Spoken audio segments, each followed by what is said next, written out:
नमस्कार, Haribhoomi news bulletin में आपका स्वागत है। आज 18 जून 2025 को ज्येष्ठ माह के शुक्ल पक्ष की सप्तमी तिथि है।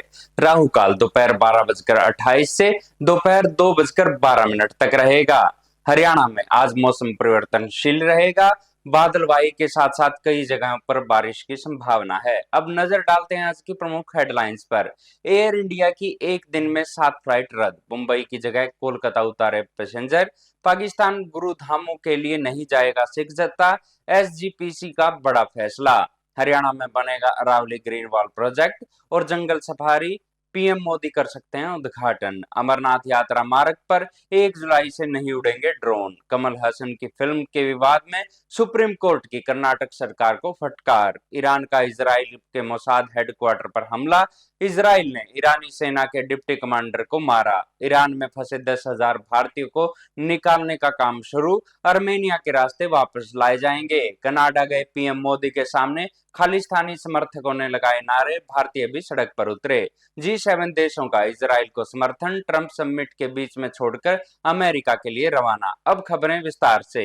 सबसे पहले बात करते हैं एयर इंडिया की। एयर इंडिया की फ्लाइट में गड़बड़ी का सिलसिला थमने का नाम नहीं ले रहा। एयर इंडिया के 7 इंटरनेशनल फ्लाइट मंगलवार को रद्द कर दी गई। इनमें Ahmedabad London, Delhi Paris, Delhi Vienna, London Amritsar, Delhi Bombay, Bengaluru London flight शामिल है। इसके अलावा सैन फ्रांसिस्को से मुंबई आ रही फ्लाइट के यात्रियों को कोलकाता एयरपोर्ट पर ही उतार दिया गया। अहमदाबाद में 12 जून को AI 171 फ्लाइट क्रैश हो गई थी, जिसमें करीब 275 लोग मारे गए थे। अब इसकी जगह अहमदाबाद से लंदन के लिए नई फ्लाइट AI 159 शुरू की गई है। ये फ्लाइट मंगलवार को लगातार दूसरी बार रद्द की गई। फ्लाइट को दोपहर 1:10 उड़ान भरना था, लेकिन टेक ऑफ के कुछ घंटे पहले तकनीकी खामी की बात कही गई। 16 जून को ये फ्लाइट रद्द कर दी गई थी। दिल्ली से पेरिस जाने वाली एयर इंडिया की फ्लाइट AI 142 भी टेक्निकल परेशानी के बाद रद्द कर दी गई, जो उड़ान से पहले जांच के दौरान सामने आई। इसके अलावा लंदन से अमृतसर आ रही फ्लाइट को भी तकनीकी दिक्कतों के चलते रद्द कर दिया गया। उधर सैन फ्रांसिस्को से मुंबई जा रही एयर इंडिया की फ्लाइट AI 180 को सोमवार रात को तकनीकी खराबी आ गई। इसके चलते यात्रियों को मंगलवार सुबह कोलकाता एयरपोर्ट पर प्लेन से उतरना पड़ा। मंगलवार को नागरिक उड्डयन निदेशालय DGCA की एयर इंडिया के अधिकारियों के साथ बैठक हुई। इसमें DGCA ने एयरलाइंस को विमान की सुरक्षा पर ध्यान देने, फ्लाइट ऑपरेशन को सख्त करने और समय पर फ्लाइट डिपार्ट करने का तय निर्देश दिए गए। वहीं दूसरी ओर मंगलवार को मस्कट से कोची होते हुए दिल्ली जा रही इंडिगो की फ्लाइट को बम से उड़ाने की धमकी के बाद नागपुर एयरपोर्ट पर इमरजेंसी लैंडिंग करवाई। एयरलाइंस को सूचना मिली थी कि विमान में बम रखा गया है। इसके बाद फ्लाइट को नागपुर डाइवर्ट कर दिया गया और लैंड करवाया गया। नागपुर के DCP लोहानी मातानी ने बताया कि सभी यात्रियों को सुरक्षित विमान से उतार दिया गया है और इसके बाद विमान की तलाशी ली गई। हालांकि कुछ भी संदेह नहीं मिला है। अब अहम खबर सिख श्रद्धालुओं के बारे में। भारत और पाकिस्तान के बीच जारी सीमा विवाद को देखते हुए श्रोमणी गुरुद्वारा प्रबंधन कमेटी SGPC ने सिख श्रद्धालुओं का जत्था पाकिस्तान भेजने से मना कर दिया है।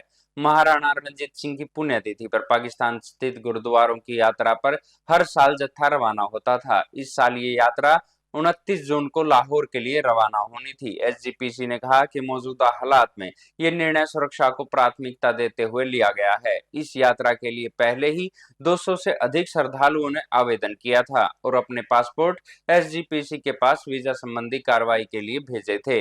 वहीं SGPC प्रमुख हरजिंदर सिंह धामी ने केंद्रीय मंत्री सुकांत मजूमदार की उस हरकत की कड़ी आलोचना की, जिसमें उन्होंने एक सिख युवक पर चप्पल फेंकी थी। ये चप्पल सिख युवक की पगड़ी पर जाकर लगी थी। धामी ने इसे सिख भावनाओं के खिलाफ और दुर्भाग्यपूर्ण बताया और इस पर कानूनी कार्रवाई की मांग की। उन्होंने कहा कि इस घटना से सिख समुदायों की भावना को ठेस पहुंची है। अब खबर सुप्रीम कोर्ट से। सुप्रीम कोर्ट ने मशहूर एक्टर कमल हसन की फिल्म ठग लाइफ की कर्नाटक में रिलीज न होने पर कड़ी नाराजगी जताई है। कोर्ट ने कहा है कि लोगों के सर पर बंदूक तानकर फिल्म देखने से नहीं रोका जा सकता। कोर्ट ने कर्नाटक सरकार से कहा कि जब किसी फिल्म को सेंसर बोर्ड सर्टिफिकेट मिल चुका है तो उसे देश के हर राज्य में दिखाया जाना चाहिए। कोर्ट ने राज्य सरकार को 1 दिन का समय दिया कि वो फिल्म की रिलीज पर स्थिति साफ करे। दरअसल Karnataka film chamber of commerce ने मांग की थी कि जब तक कमल हासन माफी नहीं मांगते फिल्म रिलीज नहीं होगी। अब सुप्रीम कोर्ट ने इस मुद्दे पर राज्य सरकार से जवाब मांगा है और मामला हाई कोर्ट से अपने पास ट्रांसफर कर लिया है। अगली सुनवाई 19 जून को होगी। कमल हसन की 24 मई को चेन्नई में ठग ऑफ लाइफ के ऑडियो लॉन्च इवेंट के दौरान कन्नड़ को लेकर विवादित बयान दिया था। उन्होंने कहा था कि कन्नड़ भाषा तमिल से जन्मी है। इसके बाद एक्टर और उसकी फिल्म का कर्नाटक में लगातार विरोध हो रहा है। अब खबर हरियाणा से। हरियाणा में जल्द ही अरावली ग्रीन वॉल प्रोजेक्ट और जंगल सफारी प्रोजेक्ट शुरू होगा। इसके उद्घाटन के लिए प्रधानमंत्री नरेंद्र मोदी एक बार फिर हरियाणा आ सकते हैं। हरियाणा के पर्यावरण मंत्री राव नरवीर सिंह ने बताया कि हरियाणा सरकार द्वारा अरावली क्षेत्र में एक महत्वाकांक्षी जंगल सफारी परियोजना और अरावली ग्रीन वॉल प्रोजेक्ट की रूपरेखा तैयार की गई है। इस परियोजना का उद्देश्य न केवल इको टूरिज्म को बढ़ावा देना है बल्कि जैव विविधता, वन्य जीव संरक्षण और स्थानीय लोगों को रोजगार के अवसर प्रदान करना भी है। अरावली भारत की सबसे प्राचीन पर्वत श्रृंखला है जो हरियाणा, राजस्थान, गुजरात और दिल्ली सहित 4 राज्यों में फैली हुई है।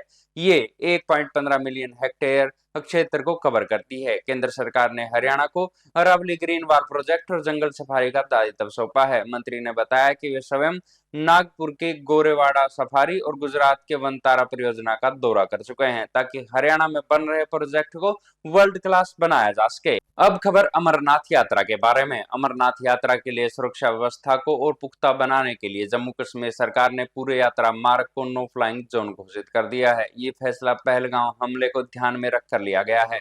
इसके तहत अमरनाथ यात्रा के पहलगांव और बाल्टाल वाले दोनों रास्तों पर हर तरह के हवाई उपकरण, ड्रोन, यूएवी और गुब्बारे प्रतिबंधित रहेंगे। ये फैसला 1 जुलाई से 10 अगस्त तक प्रभावी रहेगा। यात्रा 3 जुलाई से 9 अगस्त तक चलेगी। हालांकि ये प्रतिबंध मेडिकल इवैक्यूएशन, आपदा प्रबंधन और सुरक्षा बलों की तरफ से की जा रही निगरानी उड़ानों पर लागू नहीं होंगे। इसके लिए अलग एसओपी जल्द ही जारी की जाएगी। अब खबर ईरान इजरायल युद्ध के बारे में। इजरायल से जंग के चलते ईरान में फंसे करीब 10,000 भारतीयों को आर्मेनिया के रास्ते निकालने का मिशन शुरू हो चुका है।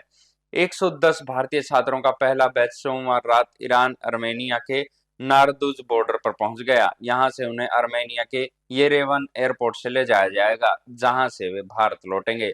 सबसे पहले तेहरान, सिराज और कोम शहर में फंसे 1500 स्टूडेंट को लाया जाएगा। ईरान ने कहा कि विदेशी नागरिक देश छोड़ सकते हैं, इसके लिए जमीनी बॉर्डर खुले हैं। इसके बाद विदेश मंत्री एस जयशंकर ने आर्मेनिया के विदेश मंत्री अरात मिर्जोयान से बात की थी। भारतीय दूतावास तेल अवीव में रह रहे भारतीयों के संपर्क में है। अभी ईरान में पढ़ रहे स्टूडेंट खौफ के साए में हैं। छात्र ने बताया कि स्टूडेंट को हॉस्टल से बाहर जाने की इजाजत नहीं है। एक वक्त ही खाना मिलता है क्योंकि हॉस्टल में राशन की सप्लाई नहीं हो पा रही। अंधेरा होते ही बिजली कट हो जाती है, इंटरनेट भी काम नहीं कर रहा। परीक्षाएं रद्द कर यूनिवर्सिटी बंद कर दी गई है। उन्होंने जल्दी भारत वापस भेजने की मांग की है। वहीं इजराइल और ईरान के बीच 5वें दिन भी संघर्ष जारी है। ईरान ने मंगलवार को तेल अवीव में इजराइल की खुफिया एजेंसी मोसाद के हेडक्वार्टर पर हवाई हमला किया। इसके अलावा मिलिट्री इंटेलिजेंस से जुड़ी खुफिया एजेंसी अमन की बिल्डिंग को भी निशाना बनाया। इधर इजरायली हवाई हमले में ईरान के deputy commander major general Ali Shadmani की मौत हो गई है। शादमानी ईरान के सैन्य आपातकाल कमांड के हेड थे। उन्होंने 4 दिन पहले ही पद संभाला था। अली शादमानी ने मेजर जनरल गुलाम अली राशिद की जगह ली थी। इजराइल ने 13 जून को हमले में उनकी हत्या कर दी थी। पिछले 5 दिनों के दौरान इजरायली हमले में अब तक 224 ईरानी मारे जा चुके हैं जबकि 1481 घायल हो गए हैं। वहीं इजराइल में अब तक 24 लोग मारे गए हैं जबकि 600 से ज्यादा घायल हैं। अब खबर G7 शिखर सम्मेलन की। भारत के प्रधानमंत्री नरेंद्र मोदी G7 शिखर सम्मेलन में शामिल होने कनाडा पहुंच चुके हैं। यहां मोदी के आने पर जहां खालिस्तानी समर्थक विरोध में उतरकर नारेबाजी करते दिखे, वहीं भारतीयों ने इनका जोरदार स्वागत किया। खालिस्तानी समर्थकों ने नीले और पीले खालिस्तानी झंडे लहराए और पीएम मोदी के खिलाफ पोस्टर भी दिखाए। दूसरी तरफ बड़ी संख्या में भारतीय समर्थक पीएम मोदी के समर्थन में सड़कों पर निकल आए। उन्होंने भारतीय झंडों को लहराकर पीएम मोदी का स्वागत किया।